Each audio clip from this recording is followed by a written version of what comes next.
Olá, irmãos e irmãs, sejam bem-vindos todos. Nós estamos aqui para mais uma aula da nossa escola dominical, nesse modo online, nesses tempos de pandemias. Tempos esses que, queira Deus, estejam se abreviando, logo, logo estaremos juntos presencialmente, em nome de Jesus. Vamos orar, pedindo a orientação do Senhor e a direção, para que possamos ter uma aula produtiva e abençoada. Oremos. Senhor, nosso Deus e Pai, muito obrigado mais uma vez, ó Pai. Obrigado, Senhor, pela Tua presença no nosso meio. Obrigado porque o Senhor tem sido o nosso guia, o nosso orientador. Quando vamos abrir agora a Tua palavra para estudar mesmo, que ela possa criar raiz bem profunda em nossos corações, de maneira que possamos ser praticantes da palavra. Sabemos que tem muitas vozes por aí, muitas ideologias, mas nós queremos seguir a Tua palavra, Senhor, seguir os Teus ensinamentos, ouvir a Sua voz. E quando a nossa vontade estiver crescendo, que a Tua vontade seja sempre maior que a nossa vontade, e a Tua vontade possa prevalecer sobre a nossa vontade, para que possamos diminuir a cada dia, o Senhor possa crescer e que as pessoas não possam ver somente a nós, Senhor, mas possam ver principalmente o Senhor. Possamos diminuir sempre, Senhor. Que o Teu Espírito Santo apareça, Senhor, nas nossas ações e nas nossas atitudes, Senhor, para que assim outras pessoas possam querer Te conhecer, ó Deus, e saber quão maravilhoso é esse Deus que nós servimos. Obrigado, Senhor. Fica conosco, tira todo impedimento, Senhor, para que possamos compreender qual é o Teu recado, ó Deus, compreender os Teus ensinamentos. Em nome de Jesus. Amém. Então, gente, hoje, continuando os nossos estudos, nós vamos estudar hoje o Salmo número 1. Vamos passar aqui um tempinho estudando o Salmo número 1. Esse Salmo ele tem 6 versículos, é um Salmo relativamente curto, né? Perto de alguns salmos, né? Como o 119, por exemplo, ele é praticamente assim, bem pequeno mesmo. E esse salmo, ele é um salmo de sabedoria, né? Um salmo que tem vários ensinamentos, e o principal tema dele é o caminho do justo e o caminho do perverso. Então, ele começa dizendo o seguinte, nós vamos ler o salmo número 1, o salmo todo, né? Diz o seguinte: Feliz é aquele que não segue o conselho dos perversos, não se detém no caminho dos pecadores, nem se junta à roda dos zombadores ou escarnecedores, né? Algumas traduções. Pelo contrário, tem prazer na lei do Senhor e nela medita dia e noite. Ele é como a árvore plantada à margem do rio, que dá seu fruto no tempo certo. Suas folhas nunca murcham e ele prospera em tudo que faz. O mesmo não acontece com os perversos. São como palha levada pelo vento. Serão condenados quando vier o juízo. Os pecadores não terão lugar entre os justos, pois o Senhor guarda o caminho dos justos, mas o caminho dos perversos leva à destruição. Então, esse salmo, ele nos apresenta 2 caminhos. E ele nos mostra onde esses caminhos levam, o que esses caminhos produzem, quem são as pessoas que percorrem um caminho e que percorrem o outro, e a escolha é nossa, né? Vai ser sempre nossa. E ele começa dizendo que nós não devemos seguir o conselho dos perversos, não se deter no caminho dos pecadores e não se sentar à roda dos escarnecedores ou zombadores. A minha Bíblia é a Nova Versão Transformadora. Eu até recomendo na minha classe sempre, né, que os alunos, quando nós formos estudar, que a gente tenha mais de uma versão da Bíblia. Isso é muito bom, isso enriquece bastante os nossos estudos, te dá uma noção melhor do texto bíblico, ajuda bastante. Então eu recomendo, se você puder ter mais de uma versão, investir, é um investimento que vale a pena. Então, nessa tradução diz zombadores, na tradução na revista aí atualizada diz escarnecedores, como é mais conhecido. E o que seria isso? Para alguns cristãos, isso seria se isolar do mundo, não ter contato com as pessoas, não compartilhar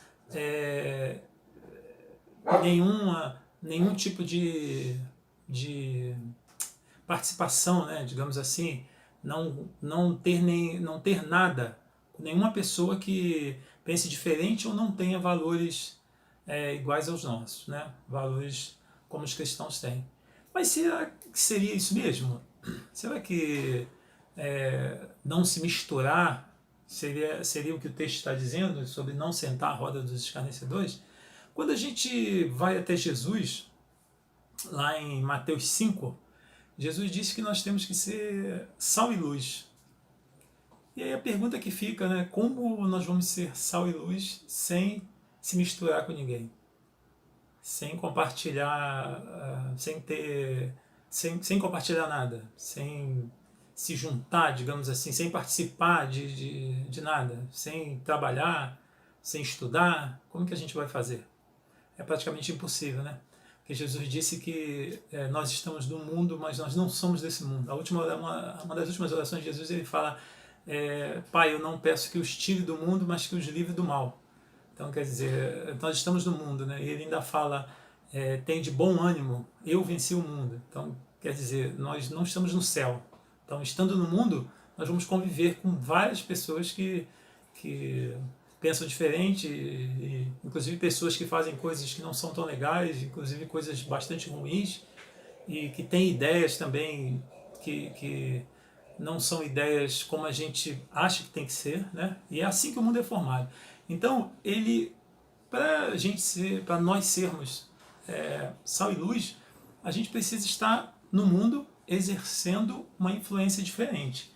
Então, não sentar à roda dos escarnecedores não é se isolar do mundo, né, como alguns monges antigos faziam, né, faziam mosteiros e se isolavam, né, o objetivo original até era saudável, né, que era você se recolher para meditar na palavra, mas depois criou-se uma ideia de isolamento total. Então, se a cidade, eles consideravam a cidade uma coisa muito pagã, então eles se isolavam para não ter nenhum contato com ninguém do mundo, digamos assim, né, como eles falavam.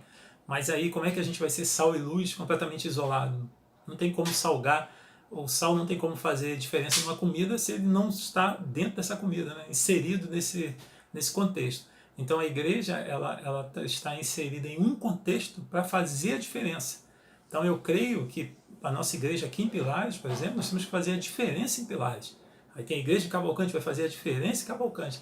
E aí, juntando os bairros, cada igreja fazendo a sua diferença, nós vamos ter uma cidade transformada. Eu penso que a ideia é essa, o reino de Deus é chegado quando a gente começa a exercer essa influência positiva na vida das outras pessoas, né? Principalmente aquelas pessoas que não pertencem à nossa igreja, as pessoas que não comungam da mesma fé ou que não conhecem a Jesus. Então, não é se isolar do mundo, é a gente não parar com os mesmos ideais, a gente não ter os mesmos ideais, o mesmo tipo de pensamento. Quando a Bíblia fala, ainda no versículo 1, não se deter no caminho dos pecadores, é no sentido de você não absorver as suas ideias, as suas filosofias. A gente sabe que nós estamos no mundo pós-moderno, né, com tantas logias, tantas ideologias, tantas verdades, né, e pós-verdades, que é como se a palavra de Deus estivesse sem valor, digamos assim, diluída para algumas pessoas, né? Parece que quanto mais a pessoa estuda, mais ele vai se afastando, mais ele vai ficando dono de si, e isso não tem nada a ver com o estudo, porque o desenvolvimento da nossa mente é quase que uma bênção de Deus, né? Se você tem um talento para isso, e você tem que desenvolver o máximo que você puder, mas a gente sempre tem que ter consciência dentro de nós que existe algo muito maior do que nós e que a gente pode viver aqui, sei lá quantos anos foi, a gente nunca vai saber tudo, porque quem tem todo o domínio, todo o saber é o Senhor nosso Deus. Então a gente tem que ter esse conceito de humildade que a gente sempre precisa dele, depende dele, porque às vezes quando a gente vai crescendo em algum tipo de conhecimento, a gente pode entrar e ficar soberbo, como acontece fora. Então, esse tipo de pensamento que a gente não pode parar, se deter, para que não domine a nossa mente, as questões de valores, outros valores.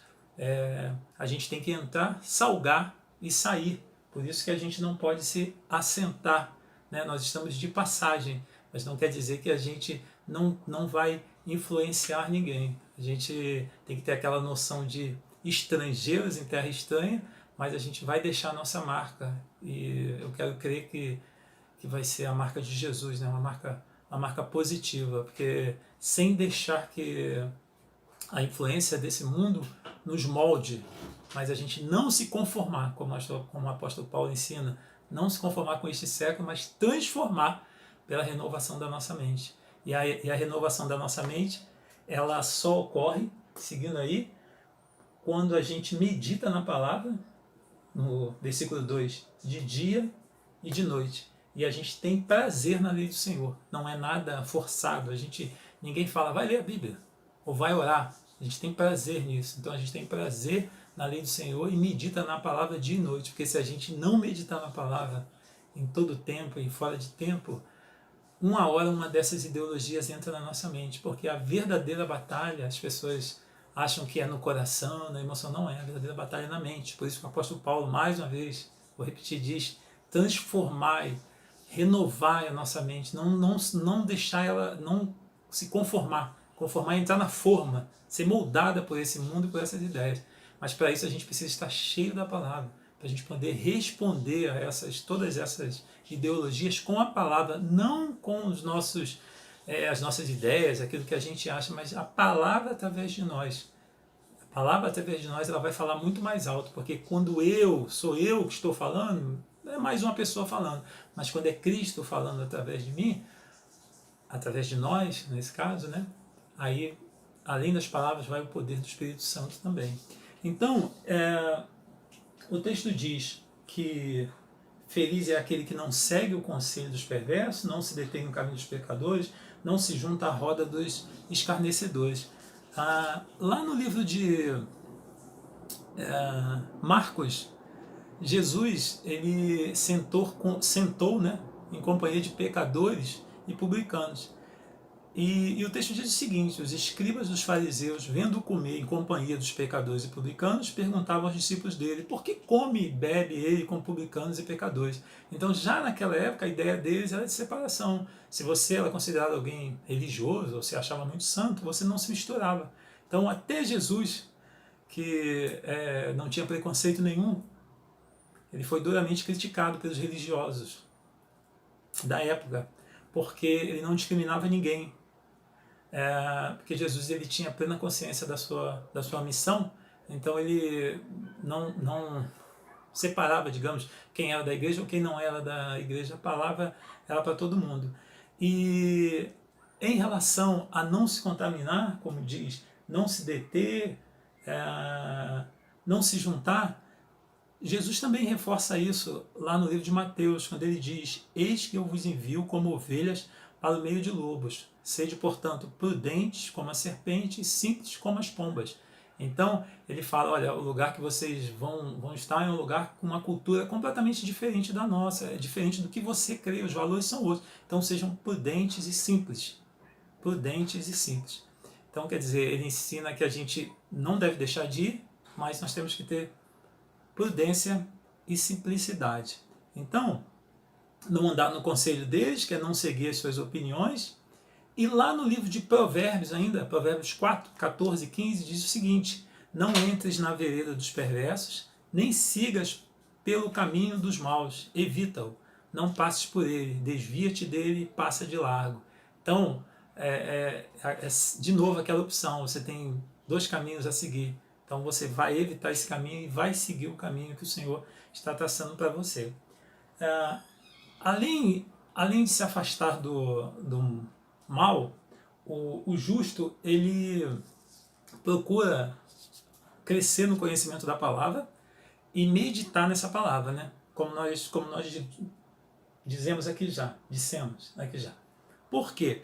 porque fazendo isso vai ser a consequência do versículo 3. O que vai gerar? Vai gerar, ele é comparado, né, como a árvore plantada à margem do rio, que dá seu fruto no tempo certo, suas folhas nunca murcham e ele prospera em tudo que faz. Então, quer dizer, o que segue o caminho do Senhor é comparado a uma árvore à beira do rio, uma árvore que gera frutos. Então, no livro de Gálatas, a gente pode ver quais são esses frutos quando a gente escolhe por vontade própria, se decide, né? Escolhe uma decisão de se afastar do mal.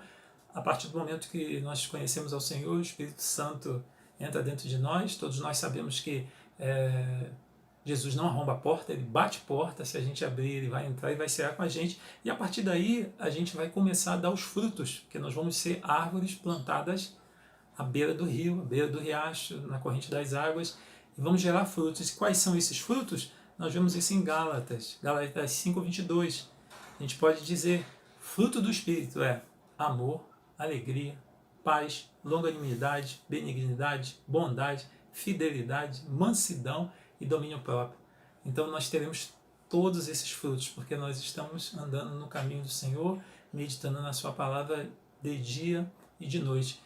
Em especial, eu gostaria de ressaltar domínio próprio, porque isso é uma coisa que realmente eu tenho visto que é uma coisa muito necessária nesses tempos, né? Porque a gente tem ideia, ou a gente tem noção, ou a gente acha que a gente precisa tomar determinadas decisões e muitas vezes a gente toma pela nossa própria vontade.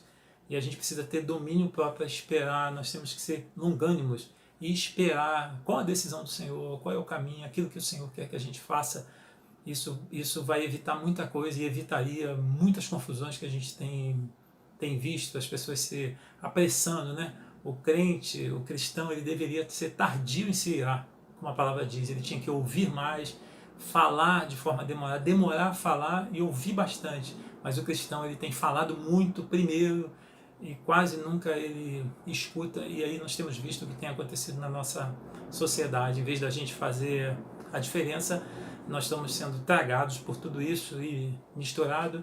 E vocês sabem que quando o sal ele não serve para salgar, a palavra diz que ele só serve para ser jogado fora. Ele deixa de fazer a diferença, né? Se torna irrelevante. Então, a Bíblia também ela segue dizendo aí, o Salmo, sobre o caminho do perverso. Vai dizer, o mesmo não acontece com o perverso, comparando, né? O justo ele é comparado a uma árvore que dá frutos e o perverso é comparado como uma palha levada pelo vento. E o que é a palha? Né? A palha ela não tem raiz. Você joga a palha para cima, o vento leva. Ele não suporta as pressões externas, vai para lá, vai para cá, não fixa em nenhum lugar. Ele vai sendo sempre guiado de novidade em novidade. Qualquer novidade, qualquer teoria, qualquer coisa que alguém apresenta, qualquer nova doutrina, teologia, ideologia, qualquer sistema, qualquer pessoa que chegue, vai arrastando e vai levando, porque ele não tem o norte, não tem o sul. Né? O caminho do homem mau, como termina o versículo 6, ele vai dizer: o Senhor conhece o caminho do justo, mas o caminho dos ímpios perecerá. Né? Esse salmo termina assim. Mas o caminho do homem mau, muitas vezes, ele parece um caminho atraente, até para quem está no caminho do Senhor, em virtude daquilo que ele adquire nessa caminhada. Porque a nossa sociedade, a nossa época, ela tem os valores invertidos. Então, fazer sucesso aqui, ser bem sucedido, muitas vezes envolve você passar por cima das pessoas. Por exemplo, quem tem muito dinheiro é bem sucedido, não importa a forma como ele ganhou o dinheiro, sabe? A questão da beleza física também, a questão dos atributos, né, esportivos, assim, por exemplo, se o cara joga futebol, por exemplo, ou sei lá, ou qualquer um outro esporte, ele vai ser uma pessoa considerada uma pessoa de sucesso. Se ele for um político muito conhecido também, não está muito relacionado para esse sistema de valores com uma pessoa que segue os padrões ensinados pela palavra do Senhor. Então é uma pauta de valores completamente diferentes. Por isso, Jesus, como nós falamos lá no início, disse que nós estamos indo para no meio de lobos como ovelhas, num contexto completamente diferente, e a gente tem que cuidar, vigiar bastante. Então, quando nós falamos lá não se deter, é exatamente isso, de não ficar observando esse tipo de valores, porque isso pode ser como uma cilada também para os nossos corações.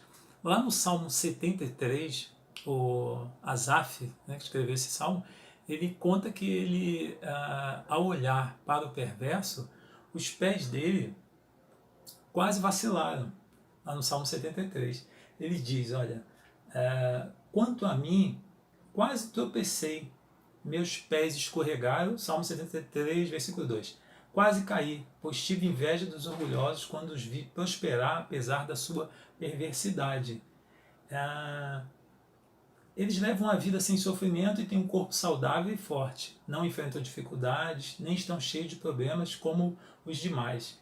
Aí, se você andar lá para o versículo 16, ele vai dizer, tentei compreender porque eles prosperam. Que tarefa difícil. Então ele estava comparando a vida dele no caminho do Senhor e a vida do vizinho, digamos assim. O vizinho prosperava, enriquecia cada vez mais, e a vida dele, assim, olhando, comparando com o que o vizinho tinha, ele estava achando que a vida dele não estava valendo a pena estar no caminho do Senhor. Mas no versículo 17 ele fala, então entrei em seu santuário, ó Deus, e por fim entendi o destino deles. Então, ele, a partir do momento que ele voltou para o santuário do Senhor, para o caminho do Senhor, aí ele entendeu qual é o final dessa história. Porque a gente não deve pensar só em relação ao caminho, só a caminhar. A gente tem conhecimento de onde vai terminar isso. Onde vai terminar, né? Onde que isso termina. E tem um salmo também que fala sobre isso, o Salmo 37, Salmo 37, de 1 a 5, ele diz o seguinte, não fique indignado por causa dos malfeitores, não tenha inveja daqueles que praticam a iniquidade, pois eles, dentro em breve, definharão como a relva e murcharão como a erva verde. Confia no Senhor, faz o bem, habita na terra, alimenta-te da verdade, agrada-te do Senhor, e Ele satisfará os desejos do teu coração. Entrega o teu caminho ao Senhor, confia nele e o mais Ele fará. Então, completando aquilo que nós lemos lá no Salmo 1, quando a gente compara os dois caminhos, o segredo é a gente confiar no Senhor, entregar o nosso caminho, o caminho que a gente escolheu para Ele, deixar Ele conduzir, e o restante Ele vai fazer. A Bíblia, a partir do momento que a gente segue aquilo que o Senhor quer, ela trata todas as outras coisas como coisa, né? Então, tudo é coisa. Se a gente busca primeiro o caminho do Senhor, as outras coisas serão acrescentadas. Então, o principal é a gente andar com o Senhor, e o restante vai ser acrescentado na nossa caminhada, né? Tem um poeta norte-americano chamado Robert Frost, que ele tem um poema chamado O Caminho Não Escolhido. E é um poema grande, né? Eu não vou ler ele todo, mas ele termina dizendo o seguinte: 2 caminhos se separavam em um bosque amarelo. Eu escolhi o caminho menos percorrido, e isso fez toda a diferença. O caminho menos percorrido, isso fez toda a diferença. Então, a gente sempre vai estar nessa possibilidade de escolha entre o caminho que o Senhor quer e o caminho que o mundo quer, que a sociedade quer. Normalmente o caminho do Senhor é o caminho menos percorrido, é a porta estreita, né, como Jesus ensinou, e o caminho do mundo é a porta aberta, normalmente oferece muito mais coisas mais fáceis, né, porque nós estamos numa época pós-moderna, e o pós-modernismo que ele oferece? Facilidade. Tudo é facilidade, né? Ele trabalha a nossa vaidade, o nosso ego, o nosso eu. Então, quer dizer, tudo é pra gente, pra gente, pra gente. E nesse espaço não tem lugar para Deus, não tem lugar para Jesus. Porque Jesus nos chama para vir morrer, mortificar e deixar que ele domine. Então é o oposto disso, é matar o eu, não é supervalorizar o eu, proposta da sociedade. Então a partir do momento que a gente entrega o nosso caminho ao Senhor e a gente escolhe o caminho menos percorrido, lá na frente isso vai fazer toda a diferença. E sempre a gente vai ter essa opção de escolher, de escolha. Isso aí é uma coisa que Deus ele nunca vai tirar. A gente sempre vai ter, nós estamos, é a questão do livre-arbítrio, né? Então a gente vai escolher e Deus espera que a gente escolha o caminho com Ele, por Ele, através dEle. Porque em se tratando de caminho, só Ele pode nos conduzir ao Pai. Então que a gente foque no Senhor, faça sempre a melhor escolha, que é através dEle, que a gente saiba que apesar de todas as dificuldades que nós vamos ter, muitas vezes nós vamos tentar facilitar isso, né? Porque nós somos humanos, mas que a gente tenha forças para escolher continuar com Ele, apesar de tudo, a gente continue confiando que Ele nunca vai nos faltar, Ele nunca faltou e Ele vai continuar com a gente até o fim. Os tempos são ruins, mas que Ele seja o nosso alvo, somente Ele. A gente possa continuar na busca dEle, por Ele, para Ele, são todas as coisas. Amém? Que Deus abençoe a sua vida, que você possa fazer sempre a melhor escolha. Nós vamos orar agora para a gente terminar. Senhor, muito obrigado, meu Deus, por tudo que o Senhor tem nos dado, nos oferecido. Muito obrigado também por aquilo que o Senhor não tem nos dado, Senhor. Nós somos feitos, ó Deus, das nossas escolhas, e quando a gente te pede alguma coisa, muitas vezes o Senhor nega e a gente não entende, mas isso é o que nos trouxe até aqui, Senhor. O Senhor sabe de todas as coisas, nós não sabemos absolutamente de nada, apesar de acharmos que sabemos. Nós queremos colocar as pessoas que estão enfermas em Tuas mãos. Temos colocado diante do Senhor a vida do pastor Max, queremos colocar mais uma vez que o Senhor possa tomar em Suas mãos, segurar com Suas mãos fortes, ó Deus, e como nós temos orado, o Senhor possa restabelecer, ó Deus, completamente, ó Deus, todas as suas atividades, Senhor, que logo, logo ele possa estar curado, Senhor, em nome de Jesus, e possa estar aqui para testemunhar conosco, Deus, mais essa vitória, Senhor. O Senhor possa abençoar também as pessoas que tiveram perdas, aquelas pessoas que perderam entes queridos, ó Deus, por conta desse vírus, Senhor, que o Senhor possa consolá-los da maneira que só o Senhor pode fazer, ó Pai. Que, ó Deus, logo, logo isso possa passar, que nós possamos estar de volta, ó Deus, na nossa igreja, de forma presencial, para que possamos nos abraçar como irmãos, e possamos comemorar, ó Deus, mais uma passagem, Senhor, e que possamos aprender, tirar algo de novo, algo de positivo desse tempo, Senhor, e sabendo que mesmo em meio a esse tempo o Senhor esteve conosco, o Senhor continua conosco, e que o Senhor possa continuar sendo o caminho, aquele caminho ao qual nós vamos continuar seguindo, prosseguindo, Senhor, porque, como diz a Tua palavra, fora do Senhor não há nada, Senhor. Se é difícil contigo, Pai, imagina sem o Senhor. Então, Senhor, nós queremos escolher estar contigo, pedindo mais uma vez a Tua orientação e a Tua direção, em nome de Jesus. Amém.